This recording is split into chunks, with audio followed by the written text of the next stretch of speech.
أعوذ بالله من الشيطان الرجيم بسم الله الرحمن الرحیم الحمد لله والصلاة والسلام على رسول الله. به نام خداوند متعال جلت عظمتو در جلسه 33 فقه شریفه قرار داریم.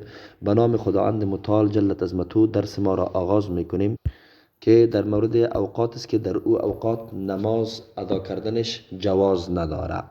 الاوقات التي وقتهایی که لا تجوز جواز ندارد فیها الصلاة در آن اوقات نماز لا تجوز صلاة فی الاوقات الاتیه جواز ندارد نماز در اوقات ذیل سواء کانت فرضا برابر است که فرض باشد او کانت واجبة یا اینکه واجب باشد او كانت واجبة وكذا لا يجوز و همچنان جواز ندارد قضاء الصلوات الفائتة قضا آوردن نمازهای فوت شده یعنی ادا کردن نماز قضایی همچنان جواز نداره فی تلک الاوقات در این اوقات. خب او وقتا کدام اوقات است؟ وقت طلوع الشمس الى ان ترتفع وقت طلوع کردن آفتاب است تا زمانی که مرتفع شود و ارتفاعش همچنان از مشرق حد اقل برابر 1 نیزه یا 2 نیزه باشه که در این وقت نماز اشراق نماز نفل ادا کردنش جواز پیدا میکنه و از جمله نمازهایی که خیلی فضیلت داره و مشهور است نماز اشراق است که کسی از بعد از نماز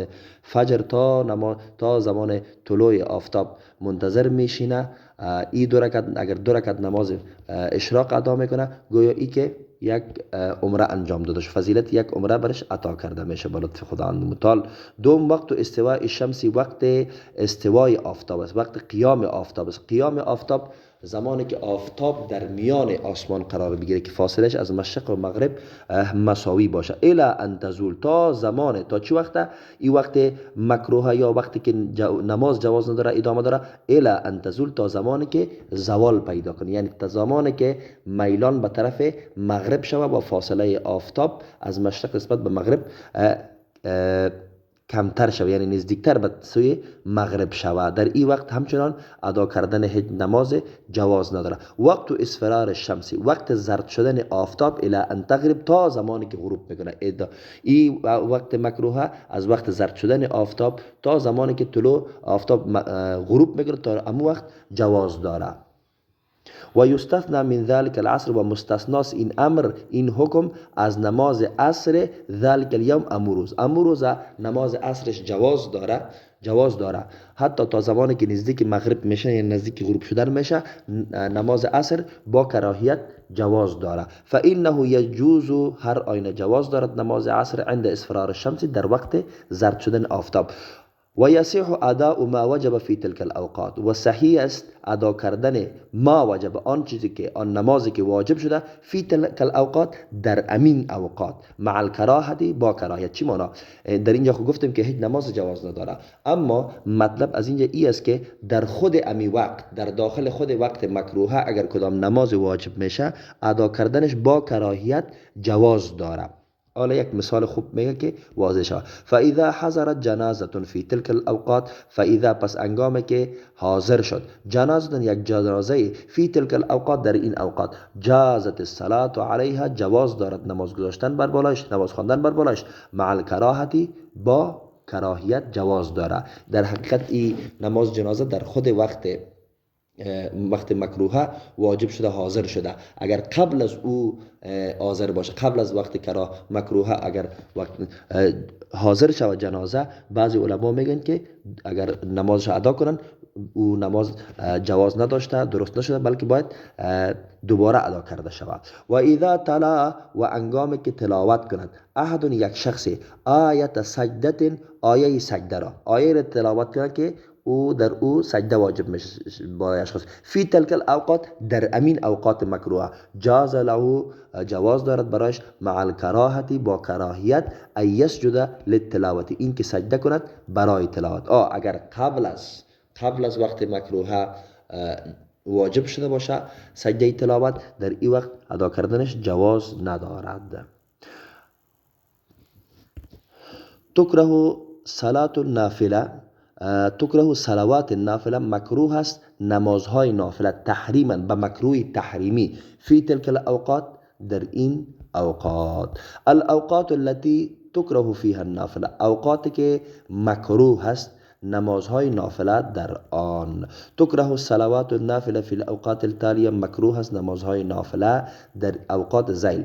یک، بعد طلوع الفجر، بعد از طلوع کردن فجر صادق، اکثر من سنت الفجر، زیاده از سنت فجر، یعنی تنها نماز که نفل است سنت نماز فجر است که بعد از طلوع فجر صادق جواز داره، دیگر هیچ نفل جواز نداره، بدون کراهیت نیست، البته مکروه است. و هی رکعتانی، و آن عبارت است 2 رکعت است. دوم، بعد از صلات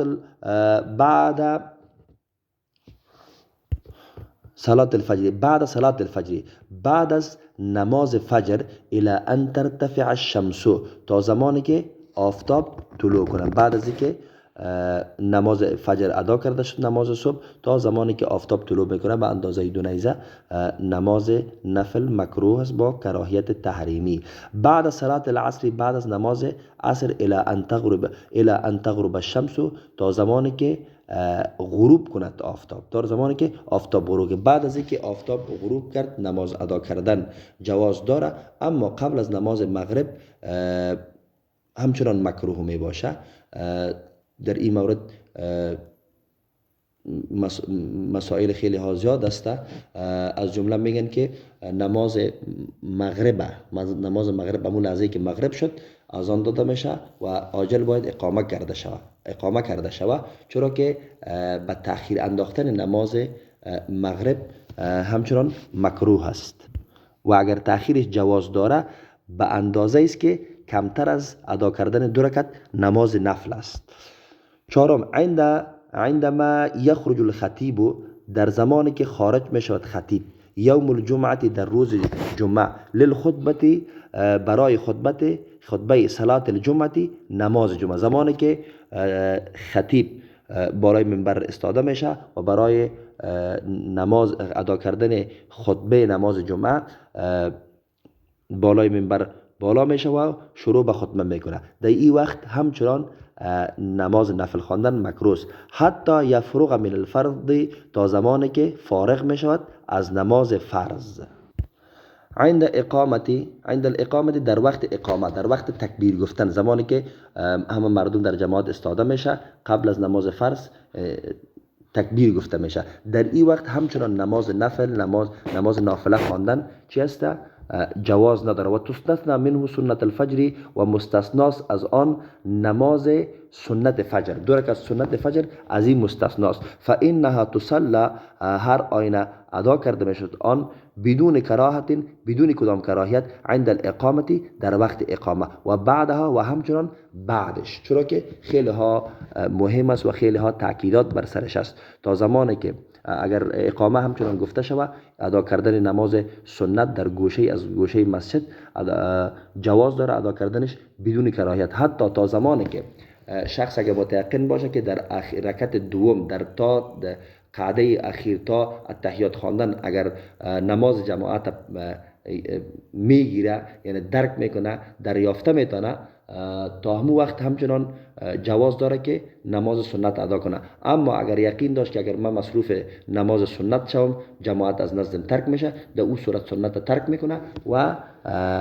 جماعت میگیره. خب و بعدها، و همچنان بعدش جواز داره. فی ناحیه المسجد، در گوشه مسجد، در میان صف، در میان مردمی که به جماعت استاد در اونجا مکروه است. اذا تيقن، تا چه وقت؟ اذا تيقن، انگامی که متيقن باشه، انه یدرک، هر آینه این شخص درک میکنه، پیدا میکنه، دریافت میکنه، امام را، یعنی جماعت را، فی رکعت ثانیه، در رکعت دوم. اگر متيقن بود که در رکعت دوم جماعت درک میکنه، دریافت میکنه، تا همون وقت همچنان نماز سنتش انجام میده، نماز سنت شروع به خواندنش میکنه. اگر یقین داشت که نماز جماعت از پیشش ترک میشه و آخرین لحظاتش همچنان گرفته نمیتونه، در اون صورت نماز سنت ترک میکنه.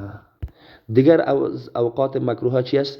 قبل صلات العید، قبل از نماز عید، فلا یصلی النفل، ادا نمیکند نماز نفل قبل صلات العید، قبل از نماز عید، لا فی منزله، نه در منزلش، ولا فی مصلی، و نه در عیدگاه یا در مسجد، در هیچ جای قبل از نماز عید نماز ادا نمیکنه، نماز نفل نمیخونه. بعد صلات العید فی المصلی خاصتا، و بعد از نماز عید تنها در مصلا یا تنها در مسجد به شکل خاص مکروه است، اما زمانی که در خانه میره کدام مشکل نداره. فلو صلی النفل، اگر ادا میکنه نماز نفل را بعد صلات العید، بعد از نماز عید، فی منزله، در منزل است، جازت صلاته، جواز دارد نمازش، بدون کراهت، بدون کدام کراهیه.